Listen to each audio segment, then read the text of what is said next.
তো রিসোর্ট নিয়ে আবু ভাই বুঝলা না ব্যাপারটা, মায়া মানুষই সব।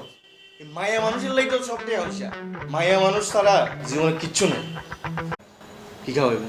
খেসারি আরে ভাই আরে খিচুড়ি তো বাসা তো আছে, আর খিচুড়ি খেতে আনো, আমি অন্য কিছু করুম।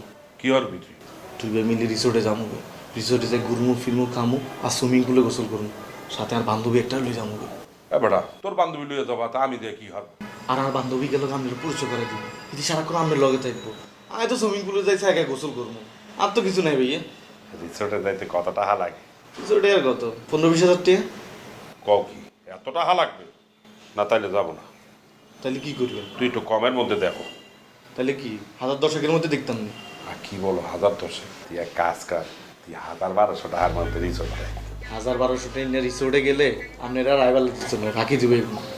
রেখে দেবে না। ও রমিয়া, আপনার টিয়া আছে কিন্তু রুচি নেই। আপনার মধ্যে এরকম জমি জমা টিয়া পয়সা থাকলে আমি শুধু মায়ের রুচির জন্য খরচ করতাম আর রিসোর্টে যাই বই দেখতাম।